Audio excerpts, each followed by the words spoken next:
मैंने 10 से भी ज़्यादा डार्क साइकोलॉजी बुक्स रीड की और ये ऑलमोस्ट 2000 प्लस पेजेस बनते हैं। बस मुझे ये जानना था कि किसी का भी माइंड कंट्रोल कैसे करें। लेकिन इसमें ना मुझे एक प्रॉब्लम फेस करना पड़ा। वो ये कि इन बुक्स में 95% ट्रिक्स कुछ काम की नहीं थी। और फिर मेरे कई घंटों की मेहनत से मुझे ये 6 ट्रिक्स मिली। और ये मेरा चैलेंज है आपको। इनमें से सिर्फ एक ट्रिक यूज करके मैं आपका माइंड कंट्रोल करूंगा। डरो नहीं, बस सिर्फ ये बताने के लिए कि कितना पावरफुल ट्रिक्स हैं ये। लेकिन सवाल ये है, बाकी 95% ट्रिक्स यूजलेस क्यों थी? तो जवाब सिंपल है, मुझे ना बस वो ट्रिक्स जाननी थी जिनसे सिर्फ कुछ ही सेकंड्स में किसी का भी माइंड कंट्रोल किया जा सके। सो फाइनली मुझे ये 6 मोस्ट पावरफुल ट्रिक्स मिली। Now silently use this 6 tricks to control anyone mind. Number 1, हमारे माइंड के 2 पार्ट होते हैं, कॉन्शियस एंड सबकॉन्शियस। जो कॉन्शियस ब्रेन है ये लिमिटेड होता है, एक टाइम पे सिर्फ एक चीज पे फोकस कर पाता है।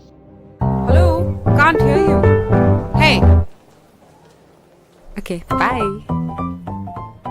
और साइंटिस्ट बताते हैं सबकॉन्शियस ब्रेन एक चीज नहीं, 1000 भी नहीं, लाखों इंफॉर्मेशन को ऑब्जर्व कर लेता है एक टाइम पे। लेकिन सवाल यह है, हम कैसे कॉन्शियस या सबकॉन्शियस ब्रेन का यूज कर सकते हैं किसी का भी माइंड कंट्रोल करने के लिए? तो इसका जवाब बहुत आसान है। लेकिन पहले मेरे एक सवाल का जवाब दो। अगर आपको इस टाइम बहुत ज्यादा भूख लगी हो और आपके पास सिर्फ 3 ऑप्शन हो, तो क्या खाओगे? पिज्जा, पानी पूरी या रोटी सब्जी? मुझे 100% पता है आपका जवाब है पिज्जा। पर मैं ये कैसे जानता हूँ? क्योंकि मैंने आपके माइंड को कंट्रोल किया है आपके कॉन्शियस और सबकॉन्शियस ब्रेन का यूज करके। अब सवाल यह है, मैंने आपका माइंड कंट्रोल कैसे किया? इसको जानने के लिए हम वीडियो को थोड़ा सा स्टार्ट से देखते हैं। अब इस जगह आपके माइंड का कॉन्शियस पार्ट सिर्फ मेरी बात को सुनने के लिए फोकस कर रहा था, पर ना चाहते हुए आपकी आंखों ने ये देखा था पीछे ये पिज्जा हट लिखा हुआ और ये लड़की के हाथ में पिज्जा बॉक्स, और फिर ये कुछ लोग पिज्जा खा रहे थे। अब ये सब आपको दिखा के मैंने आपके सबकॉन्शियस ब्रेन का यूज किया, जो एक टाइम पे बहुत सी इंफॉर्मेशन को ऑब्जर्व कर रहा था।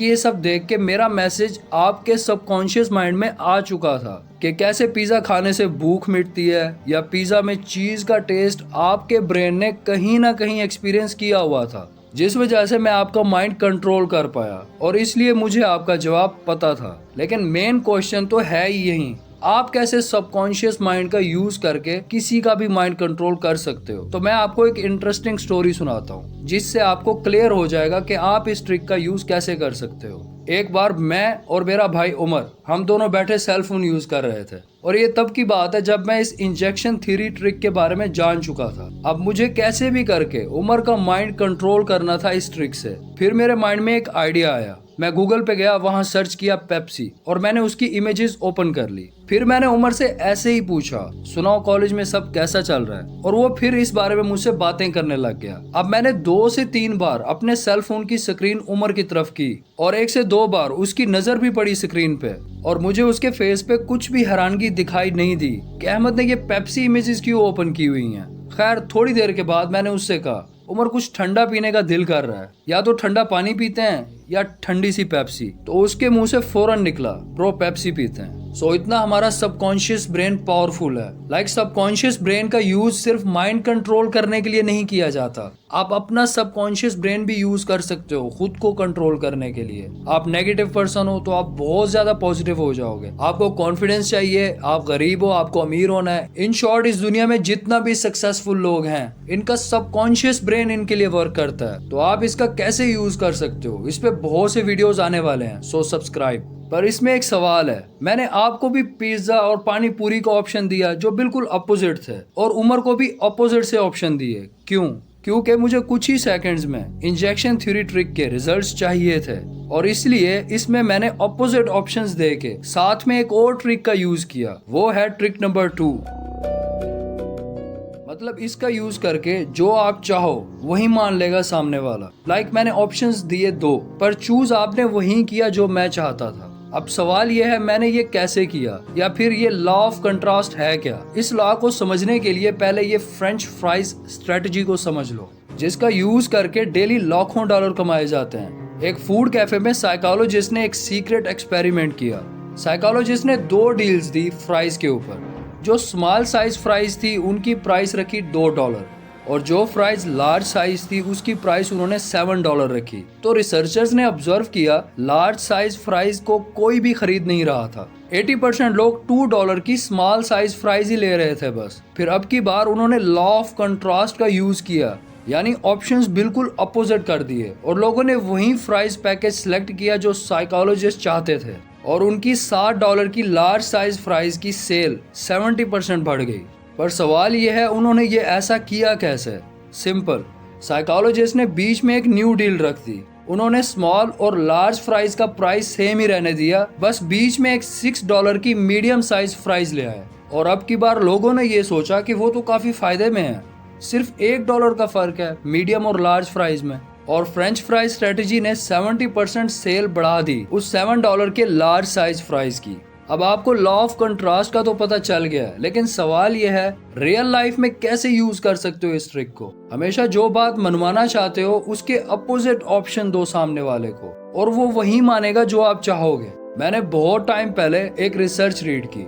इस दुनिया में 75% लोग रोजाना 2 बार झूठ बोलते हैं और एक और सर्वे ने बताया 60% इस दुनिया के लोग सिर्फ 10 मिनट की बातचीत में एक बार तो झूठ बोल ही लेते हैं। प्रॉब्लम ये नहीं कि 60 या 75% लोग झूठ बोलते हैं, प्रॉब्लम ये है आपको कैसे पता लगेगा सामने वाला झूठ बोल रहा है या सच। तो ये ट्रिक नंबर 3 से आप माइंड कंट्रोल कर पाओगे लोगों का कि वो आपके सामने सच बोलते हैं। अगर आपको डाउट है सामने वाला झूठ बोल रहा है आपसे, तो आपको बस चुप रहना है। लेकिन सिर्फ चुप रहने से सच नहीं पता चलेगा, आपको आई कांटेक्ट भी बना के रखना है उनसे। और ये सब सबकॉन्शियसली उनको ये मैसेज देता है कि आप उनकी बातों में आ रहे हो और वो मजीद ओपनली बोलने लगता है। एट द एंड वो कोई इन्फॉर्मेशन या कोई सुराग छोड़ ही जाते हैं अपने झूठ में, जिससे आपको सच पता चल जाता है। मतलब आपको सिर्फ चुप रहना है और आई कांटेक्ट बना के रखना है। लेकिन सवाल यह है सामने से सीधा सीधा सच पूछने में क्या प्रॉब्लम है? तो आंसर सिंपल है इसका। जब हम किसी को फोर्स करते हैं कि वो हमें सच बताए, तो उनका माइंड डिफेंस मोड में आ जाता है, जिस वजह से वो झूठ और फिर और झूठ इस तरह बोलते चले जाते हैं। एट द एंड इन सब झूठ को बोल के वो आपका ही माइंड कंट्रोल कर लेते हैं और आप सच मान लेते हो। लेकिन रियलिटी ये है आपसे झूठ बोला जाए इसकी तकलीफ आपको होती है। क्या हो अगर मैं आपको ऐसी ट्रिक बता दूं कि आप इस तरह से माइंड कंट्रोल करो सामने वाले का, वो आपसे झूठ बोलने का सोचे भी नहीं? तो इसका जवाब है ट्रिक नंबर 4। हम इंसानों की साइकोलॉजी ये है, अगर हम किसी को ये यकीन दिलवा दें कि आप उसे एक अच्छा इंसान मानते हो, दुनिया चाहे उसे बुरा क्यों ना बोलती हो, आप उसका ट्रस्ट कर सकते हो, तो वो सिर्फ इस चीज को प्रूव करने के लिए कुछ भी करता है, क्योंकि उसको आपकी एक्सपेक्टेशंस पे पूरा पूरा उतरना होता है। साइकोलॉजी भी यही कहती है। हम इंसानों को किसी के साथ कुछ बुरा करके इतना दुख या अफसोस नहीं होता है, बल्कि जब वो हमसे सिर्फ ये कह दे कि उन्हें हमसे ये उम्मीद नहीं थी, तो ये रिग्रेट एक्सपेक्टेशंस को तोड़ने का हम इंसानों को ज्यादा तकलीफ देता है। मेरा सवाल है आपसे, ये लॉ ऑफ एक्सपेक्टेशन ट्रिक कितना परसेंट पावरफुल लगता है किसी का माइंड कंट्रोल करने के लिए? 50% या फिर 99.9%? तो मेरा जवाब है 99.9%। Law of expectation trick work करता है, आपको भी यकीन हो जाएगा। तो रीजन ये है फेक मेडिसिन इफेक्ट। डॉक्टर्स की टीम ने वर्ल्ड वॉर 2 में एक एक्सपेरिमेंट किया लॉ ऑफ एक्सपेक्टेशंस पर। उन्होंने बेसिकली जो फौजी जख्मी थे उनको फेक मेडिसिन दी, यानी जो उनको मेडिसिन में टैबलेट्स दी गई वो सिर्फ चॉकलेट बंटीज थी। और डॉक्टर्स ये देख के हैरान रह गए कि जो जख्मी फौजी थे उन चॉकलेट बंटीज को रियल मेडिसिन समझने की वजह से उनके जख्म ठीक होने लगे। और बहुत से पेशेंट सिर्फ डॉक्टर से रियल मेडिसिन की एक्सपेक्टेशन की वजह से बिल्कुल ठीक हो गए। पर इस लॉ ऑफ एक्सपेक्टेशन ट्रिक में बहुत बड़ा प्रॉब्लम ये है कि जैसे डॉक्टर और पेशेंट का एक बहुत स्ट्रॉन्ग कनेक्शन है, कि रियल लाइफ में अगर स्ट्रॉन्ग कनेक्शन भी ना हो किसी से, तो उनका लॉ ऑफ एक्सपेक्टेशन ट्रिक से तो माइंड कंट्रोल नहीं किया जा सकता ना। सो किसी से कुछ ही सेकंड्स में स्ट्रॉन्ग कनेक्शन किस तरह से बनाएं उनका माइंड कंट्रोल करके? तो इसका जवाब है ट्रिक नंबर 5। आपको सिर्फ अपना एक सीक्रेट शेयर करना है उनसे, इससे कुछ ही सेकंड्स में आप उनका माइंड कंट्रोल कर लोगे। पर वो कैसे? क्योंकि सीक्रेट शेयर करने से सबकॉन्शियसली उनको ये फील होता है आप उनको वैल्यूएबल पर्सन या ट्रस्ट करने के काबिल मानते हो। फिर कुछ ही सेकंड्स में वो आपसे एक कनेक्शन फील करने लगते हैं, क्योंकि हम इंसान सीक्रेट हमेशा अपने क्लोज पर्सन को बताते हैं। और ये ट्रिक फीमेल्स पे बहुत वर्क करती है। Trick number 6। किसी तरह का भी इमोशन, अच्छा हो या बुरा, अगर आप वो इमोशन सिर्फ इमेजिन करवा सकते हो सामने वाले को, तो आप सिर्फ 100% नहीं बल्कि 200% उनका माइंड कंट्रोल कर सकते हो। मार्केट में हमें जस्ट पॉजिटिव और नेगेटिव इमोशंस इमेजिन करवा के हमें कुछ भी लेने पे मजबूर कर दिया जाता है। हम मजबूर इसलिए हो जाते हैं क्योंकि सेल्समैन हमारे माइंड को कंट्रोल करते हैं। पर सवाल यह है, आप कैसे इमोशंस को इमेजिन करवा सकते हो किसी का भी माइंड कंट्रोल करने के लिए। इसको समझने से पहले लिमिटेड क्वांटिटी स्ट्रेटेजी को समझ लो। अगर हमें पता चले 3 दिन के लिए टमाटर मार्केट में नहीं आएंगे और हमें पता हो हमारे फ्रिज में 3 किलो टमाटर ऑलरेडी हैं पड़े, लेकिन हम फिर भी मार्केट से 2 किलो टमाटर ले आएंगे क्योंकि हमारा माइंड फेयर इमोशन या रिग्रेट को इमेजिन करेगा कि अगर 3 दिन बाद भी टमाटर ना आए तो हम रिग्रेट करेंगे अपने डिसीजन पे। सिर्फ यही डर इमेजिन करवा के हमारा माइंड कंट्रोल किया जाता है और टॉप सेलर्स $1,000,000 कमाते हैं। पर सवाल यह है, फीलिंग्स इमेजिन करवा के आप कैसे किसी का माइंड कंट्रोल कर सकते हो।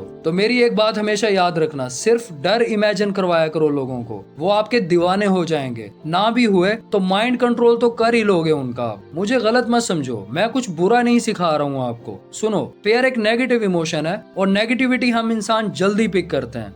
ये हमारी सच्चाई है, या मान लो ये हमारी साइकोलॉजी है।